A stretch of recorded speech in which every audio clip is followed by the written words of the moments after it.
इस बीच चीन ने भारत के लिए यूरिया एक्सपोर्ट के नियमों में ढील दी है। चीन के इस कदम से दोनों देशों के बीच रिश्तों में सुधार की संभावनाएं बढ़ गई हैं।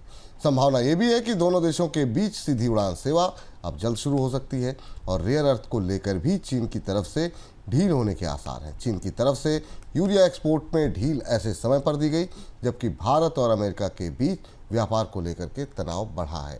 अगस्त के अंत में प्रधानमंत्री मोदी चीन यात्रा पर भी जा रहे हैं। सर, चीन के इस रुख को कैसे समझा जाए और आगे क्या कुछ बदलाव आप देख रहे हैं दोनों देशों के रिश्तों के बीच? देखिए विपुल जी, जो लोग रोज नियमित बोनस पॉइंट देखते हैं उन्हें याद होगा कि जब चीन और अमेरिका के बीच में डील हुई थी परसों, उसी दिन हम लोगों ने कहा था कि अब भारत के लिए चीन रियायतें देना शुरू करेगा और यूरिया और रेयर अर्थ के लिए बदलाव होगा और 48 घंटे के अंदर वो व्यवस्था सामने लागू हो गई जिसमें कि चीन अब भारत के लिए के निर्यात पर जो सख्ती रखी थी उसे उदार करने की कोशिश कर रहा है।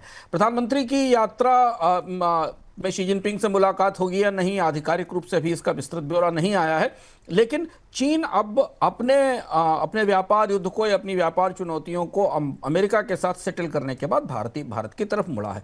उम्मीदें की जानी चाहिए कि आने वाले समय में कुछ रेयर अर्थ मैग्नेट्स की भी सप्लाई बहाल होगी, क्योंकि उसकी सबसे बड़ी समस्या है, देखिए बजाज में तो उत्पादन बंद होने की स्थिति है। भारत की सबसे बड़ी जरूरत यह भी है, दूसरी बड़ी जरूरत है। और इसके अलावा भी शायद चीन अब ग्लोबल कूटनीतिक बिसात में इस कोशिश में होगा कि अगर अमेरिका के साथ भारत के व्यापारिक रिश्ते नहीं सुधरते हैं, नहीं बनते हैं, क्योंकि तनाव जिस स्थिति में दिख रहा है, जिस पर हम आगे बात करेंगे, तो वो भारत को शायद कुछ रियायतें देकर अपने साथ लाने की कोशिश करे। और यही मैंने आपसे हम लोगों ने कल कहा था विपुल जी कि भारत की सबसे बड़ी दुविधा यह है कि उसे दो बड़े व्यापारियों के बीच में से किसी एक को चुनना है। एक के बाजार में अपना सामान बेचना है और दूसरे के बाजार से अपने लिए सामान खरीदना है।